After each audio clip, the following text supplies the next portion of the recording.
Olá, pessoal. Vamos começar com mais uma série, então, de anatomia. Hoje é Descomplicando o plexo braquial. Esta importante estrutura que formará nervos que vai inervar com funções motoras, sensitiva, o membro superior e a região do ombro. Vocês não podem deixar de perder. E lembrem-se, deem um like no canal e se inscrevam, para que vocês possam assistir a todas as aulas e dicas para como estudar anatomia e torná-la mais fácil ainda. Então, primeiro temos que entender qual é a localização do plexo braquial. O plexo braquial é um conjunto de raízes nervosas que vão formar um tronco em comum, que vão originar, então, nervos que vão inervar as estruturas do membro superior. A localização deste importante plexo, na sua origem, situa-se entre dois músculos da região cervical, denominados escaleno anterior e escaleno médio. E se vocês observarem a figura, vocês vão ver que estão mais profundamente nessa região cervical. Quando nós rebatemos o músculo externo cleidomastoideo, nós caímos diretamente no músculo escaleno anterior, que é este que vocês estão vendo na figura, certo?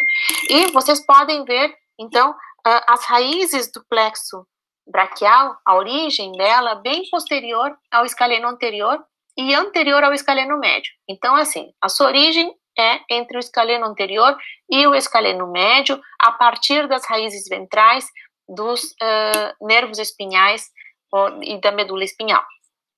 Bom, esse plexo ele vai descer, então, e vai passar por cima da primeira costela, e posteriormente ou por baixo da clavícula, e se dirige lateralmente pela região da axila, fazendo parte do cavo axilar. O cavo axilar é uma estrutura importante, um espaço importante que fica na região da axila, abaixo da articulação do ombro. Tá?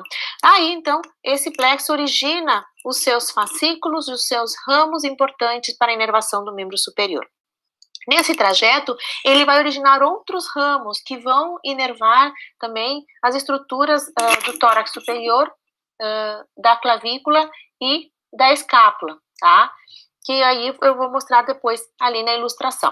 Então, passar para a sua origem. Como é que ele se forma? Ele se forma a partir das raízes ventrais, dos nervos espinhais, de C5 a T1. C5, C6, C7, C8 e T1. Nós temos uma origem que nós podemos chamar de prefixada quando ela vem de C4, tem contribuições de C4, raiz ventral de C4, dos nervos espinhais, ou pós-fixada quando é a raiz ventral de T2, tá? Do segmento medular de T2. Mas o mais frequentemente visto é essa origem de C5 a T1.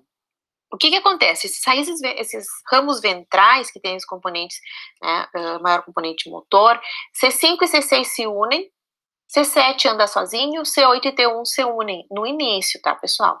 C5 e C6 se unem e vão formar, então, o tronco chamado de tronco superior do plexo braquial. C7, né, ele vai ser o tronco médio, porque ele fica sozinho por enquanto, e C8 e T1 vão se unir, essas raízes, e vão formar o tronco inferior do plexo braquial. Então, nós vamos ter troncos.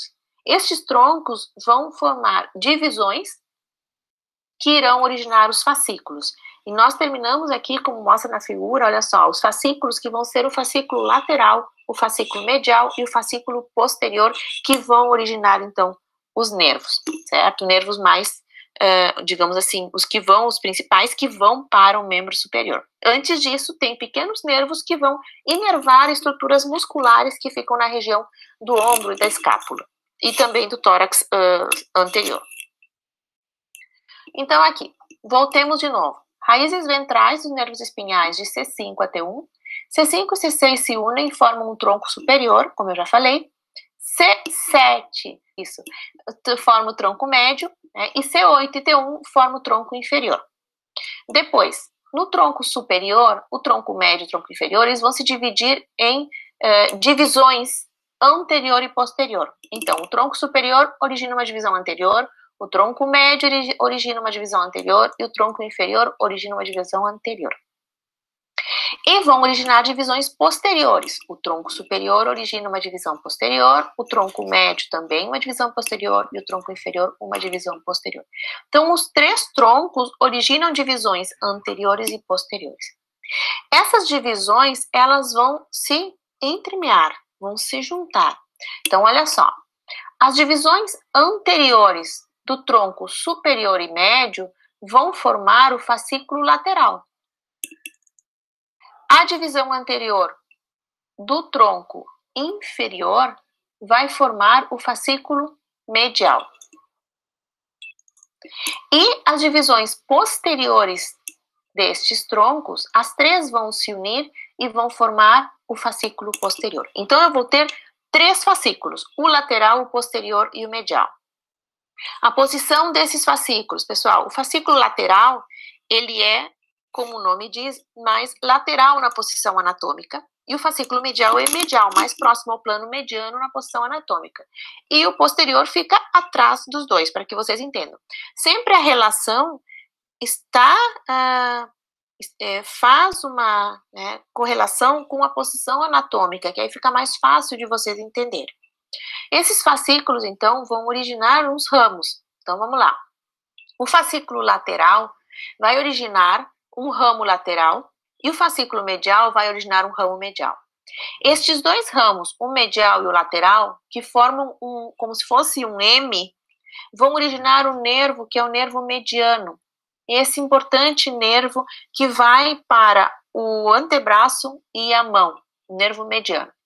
Depois, cada um origina um nervo. O fascículo lateral origina um nervo músculo-cutâneo, que é um nervo que vai atravessar o músculo coracobraquial e vai inervar os três músculos da região anterior do braço, como eu já tinha falado na outra aula de membro superior. Se vocês não assistiram, vão lá e assistam. Esse músculo cutâneo, ele inerva somente a parte anterior do braço. Vai originar um nervo, que é o nervo peitoral lateral, para inervar o músculo peitoral. Já o fascículo medial vai originar um nervo que se chama nervo ulnar, tá?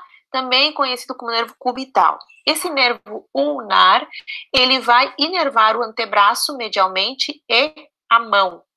Lembrando que o nervo mediano e o nervo ulnar, que se formam ali na região do cavo axilar e que correm pelo braço, não inervam as estruturas do braço, vão inervar o antebraço e a mão. Quem inerva o braço é o músculo cutâneo. Isso, então, dos fascículos lateral e medial. Com relação ao fascículo posterior, como o nome diz, ele vai inervar posteriormente. Então, eu tenho dois nervos. O nervo que possui o maior componente deste fascículo é o nervo radial, que é responsável pela inervação do braço, do antebraço e da mão posteriormente. E o seu menor componente é o nervo axilar, que vai inervar as estruturas do ombro, certo? Assim, por exemplo, o músculo deltoide. Tem outros ramos também que vão surgindo a partir desses troncos e desses ramos, que são o nervo para o músculo subclávio, nervo subescapular superior e inferior. Então, como eu falei, vão inervar as estruturas dessa região torácico-longo, tóraco-dorsal, da região do ombro e da região superior do tórax anterior. Então, essa é a distribuição do plexo braquial. O plexo braquial, ele tem um importante componente motor, mas também tem o componente motivo. Então, como nesta figura, vocês podem ver, a distribuição da sensibilidade. Geralmente, a gente coloca C5, é a sensibilidade da região do ombro, C6 a região do antebraço, C6 do braço, C7 do antebraço, C7 e C8 e T1 também do antebraço e da mão, certo? Pessoal, inscrevam-se no canal para saber mais sobre anatomia, não se esqueçam, deem um like também e me acompanhem. Venham aprender anatomia e torná-la mais simples para que vocês lembrem de todos os seus pontos importantes, tudo que vocês têm que saber. Até a próxima!